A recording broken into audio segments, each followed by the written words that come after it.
അസ്സലാമു അലൈക്കും വറഹ്മത്തുള്ളാഹി വബറകാതുഹു. പ്രിയമുള്ള വിദ്യാർത്ഥിനികളെ, അള്ളാഹുവിൻ്റെ രക്ഷയും സമാധാനവും നമ്മിലും നമ്മുടെ കുടുംബത്തിലും എപ്പോഴും വർഷിക്കുമാറാവട്ടെ. ഇന്ന് നമ്മൾ സൂറത്ത് യാസീനിലെ 20 മുതൽ 25 വരെയുള്ള ആയത്തുകളാണ് പഠിക്കാൻ പോകുന്നത്. അതിൻ്റെ വിശദാംശങ്ങളിലേക്ക് പോകുന്നതിന് മുമ്പ് നമുക്ക് ആയത്തുകളൊന്ന് കേട്ടു നോക്കാം. أعوذ بالله من الشيطان الرجيم بسم الله الرحمن الرحيم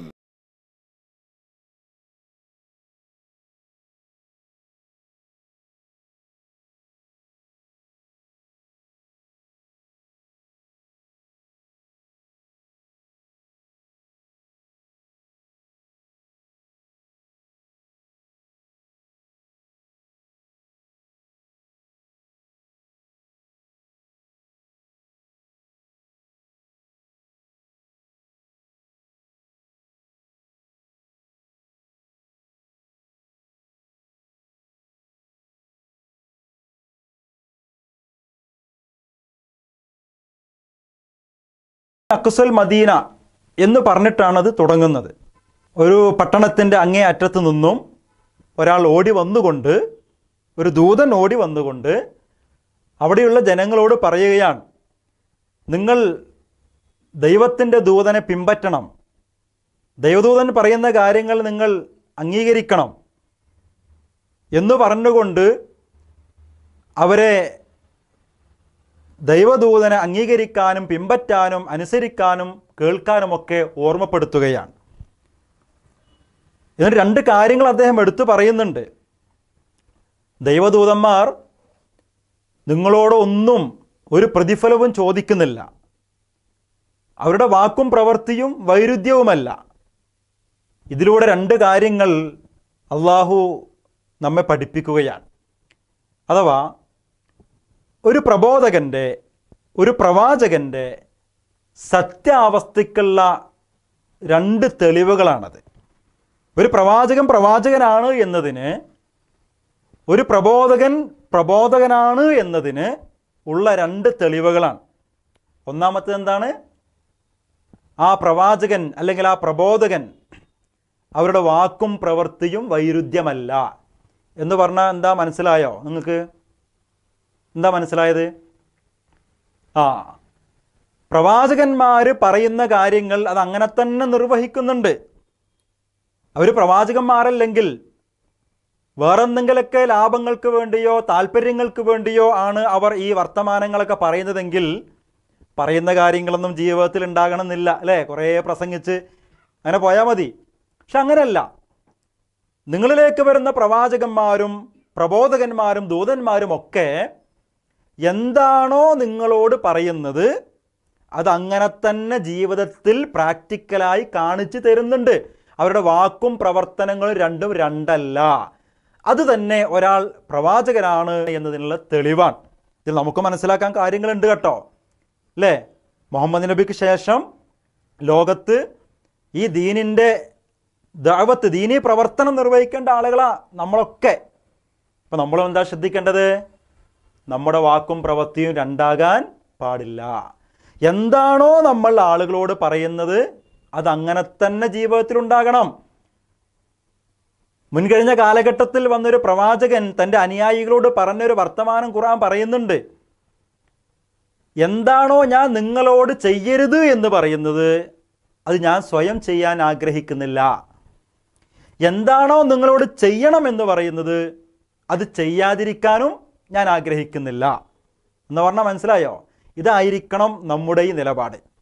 എന്താണോ നമ്മൾ പറയുന്നത് ആ നന്മകളൊക്കെയും നമ്മുടെ ജീവിതത്തിൽ ഉണ്ടാകണം. അതുകൊണ്ടാണല്ലോ ഉമറുൽ ഫാറൂഖ് റളിയല്ലാഹു അൻഹു അദ്ദേഹം ജനങ്ങളോട് വല്ലതും ഉപദേശിക്കാൻ വേണ്ടി പോകുമ്പോൾ ആദ്യം കുടുംബത്തെ, മക്കളെയൊക്കെ വിളിച്ചു കൂട്ടും. എന്നിട്ട് പറഞ്ഞു, ഞാൻ ഇന്ന കാര്യം പറയാൻ പോകുകയാണ്, നിങ്ങളൊന്നും അത് ചെയ്യുന്നില്ലെങ്കിൽ ഇപ്പം ചെയ്യാൻ തുടങ്ങണം.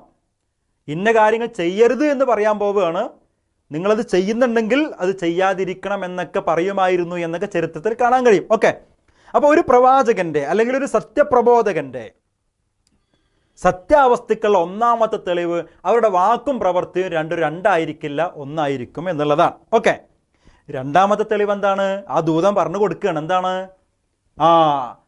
ഈ പ്രവാചകന്മാരൊന്നും നിങ്ങളോട് ഒരു പ്രതിഫലവും ചോദിക്കുന്നില്ല. ഉണ്ടോ? അങ്ങനെയെങ്കിൽ അങ്ങനെ വിചാരിക്കാമല്ലോ അല്ലേ? ഇവരിപ്പോൾ ഈ ഉപദേശിക്കുന്നതും പ്രസംഗിക്കാൻ വരേണ്ടതും ഈ പ്രവർത്തനം നടത്തുന്നതൊക്കെ വേറെന്തൊക്കെയോ കാര്യങ്ങൾ കിട്ടാൻ വേണ്ടിയിട്ടാണ്, ഭൗതികമായ ലാഭങ്ങൾക്ക് വേണ്ടിയിട്ടാണ് എന്നെങ്കിലും പറയാം. എന്നാൽ അങ്ങനെ ഉണ്ടോ? ഇല്ല.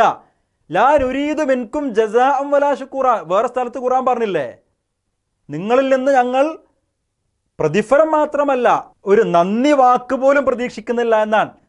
അതായിരിക്കണം നമ്മുടെ സമീപനം. സമൂഹത്തോട് നന്മ കൽപ്പിക്കുമ്പോൾ, സമൂഹത്തിലേക്ക് ദീനീ പ്രവർത്തനവുമായിട്ടും സേവന പ്രവർത്തനങ്ങളൊക്കെ ആയിട്ട് ഇറങ്ങുമ്പോൾ അവരിൽ നിന്ന് പ്രതിഫലം എന്നതല്ല, ഒരു നന്ദി വാക്ക് പോലും നമ്മൾ പ്രതീക്ഷിക്കാൻ പാടില്ല.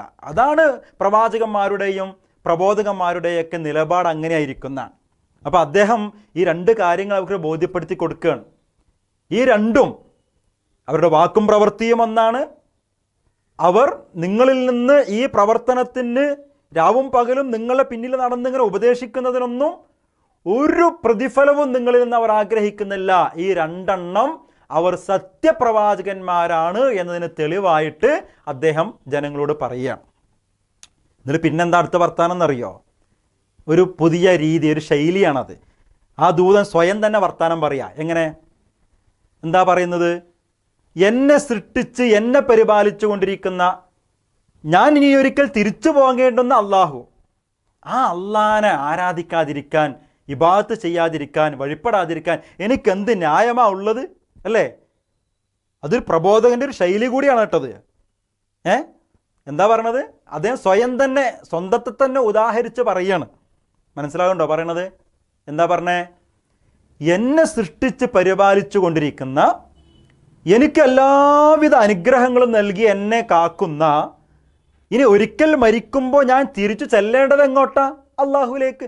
ആ അള്ളാഹിനെ ആരാധിക്കാതിരിക്കാൻ എനിക്കെന്ത് ന്യായം ഉള്ളത്? ശരി തന്നെ. നിങ്ങൾ ചിന്തിച്ച് നോക്കിയേ, അനുഗ്രഹങ്ങളൊക്കെ വേണം അല്ലേ? അതെന്തൊരവസ്ഥയാണത്?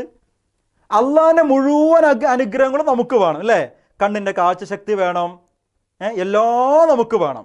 പക്ഷേ ആ അനുഗ്രഹങ്ങൾ തന്ന അള്ളാഹിനെ ആരാധിക്കാനും അവനെ ഓർക്കാനും നമ്മൾ തയ്യാറല്ലെങ്കിലോ? അത് അദ്ദേഹം പറയാണ്, അതിനെന്ത് ന്യായം നിങ്ങൾക്കുള്ളത്? എനിക്കെന്ത് ന്യായമാണുള്ളത്? ഉണ്ടോ? നമുക്കതിന് മറുപടിയില്ല.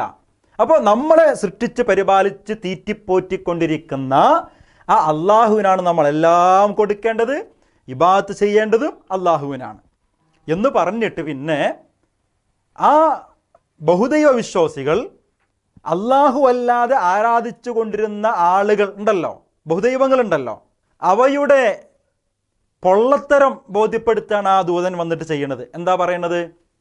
നിങ്ങൾ ആരെയാ ആരാധിച്ചു കൊണ്ടിരിക്കണത്? മനുഷ്യന്മാരെ, നിങ്ങൾ ആരെയാ പൂജിച്ചു കൊണ്ടിരിക്കണത്? ഒരു കഴിവും ശക്തിയുമില്ലാത്തവരെ. എന്നിട്ട് അദ്ദേഹം രണ്ട് കാര്യങ്ങൾ അവിടെ പറയാം. എന്താ? ഒന്ന്, ഞാൻ വല്ല തെറ്റുകളും ചെയ്തു പോയാൽ അള്ളാഹുവിന് മുമ്പിൽ നിന്ന് എന്നെ രക്ഷപ്പെടുത്താൻ, എനിക്ക് വേണ്ടി റെക്കമെൻഡ് ചെയ്ത്, എനിക്ക് വേണ്ടി ശുപാർശ ചെയ്ത് എന്നെ രക്ഷപ്പെടുത്താനുള്ള ഒരു കഴിവും ഈ ആളുകൾക്കില്ല, അല്ലെങ്കിൽ ഈ ബഹുദൈവങ്ങൾക്കില്ല, നിങ്ങൾ ആരാധിക്കുന്നവർക്കില്ല. അങ്ങനെ ഒരു അടുപ്പവും അവർക്ക് അള്ളാഹുമായിട്ടില്ല. അഥവാ എനിക്ക് രക്ഷയോ ശിക്ഷയോ നൽകാൻ അവർക്ക് കഴിയില്ല. പിന്നെയോ, ഇനി ശുപാർശ വേണ്ട, ഇനി ബലപ്രയോഗത്തിലൂടെ, അങ്ങനെ ഉണ്ടല്ലോ ചില ആളുകൾ അല്ലേ, ബലപ്രയോഗത്തിലൂടെ തൻ്റെ ഒപ്പം നിൽക്കുന്ന ആളുകൾ രക്ഷപ്പെടുത്തുമല്ലോ. അങ്ങനെ ബലപ്രയോഗത്തിലൂടെ അള്ളാഹിൻ്റെ കയ്യിൽ നിന്ന് തന്നെ രക്ഷപ്പെടുത്താൻ പറ്റുമോ? അതിനും പറ്റൂല.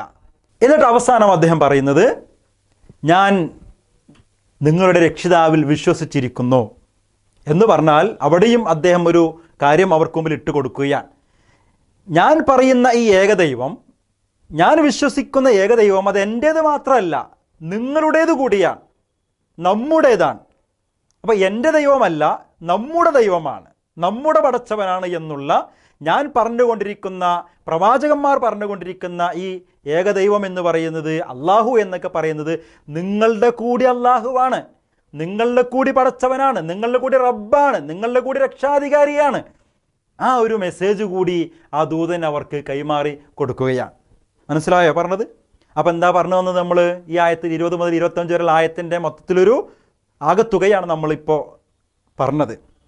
ഒരു ദൂതൻ വന്നിട്ട് അവരോട് സംസാരിക്കുന്നു, പ്രവാചകന്മാരെ പിൻപറ്റാൻ പറയുന്നു, പ്രവാചകൻ്റെ സത്യാവസ്ഥയ്ക്ക് തെളിവായിട്ട് രണ്ട് കാര്യങ്ങൾ പറയുന്നു, പിന്നെ സ്വന്തത്തെ തന്നെ ഉദാഹരിച്ചുകൊണ്ട് അള്ളാഹുവിന് അടിമപ്പെടാൻ ആവശ്യപ്പെടുകയും ചെയ്യുന്നു അല്ലേ? ഈ 5 ആയത്തുകൾ നല്ലപോലെ കേൾക്കണം, നല്ലപോലെ പഠിക്കണം. ഇനിയും ഒരുപാട് നമുക്ക് ചിന്തിച്ചാൽ കിട്ടുന്ന ഉത്തരങ്ങൾ കുറേ ഉണ്ട്. നല്ല അധിക പഠന പ്രവർത്തന രീതിയിൽ അതൊക്കെ നിങ്ങൾ നിർവഹിക്കണം. അല്ലാഹു സുബ്ഹാനഹു വ തആല നമ്മെ അനുഗ്രഹിക്കുമാറാവട്ടെ. അസ്സലാമു അലൈക്കും വറഹ്മത്തുള്ളാഹി വബറകാതുഹു.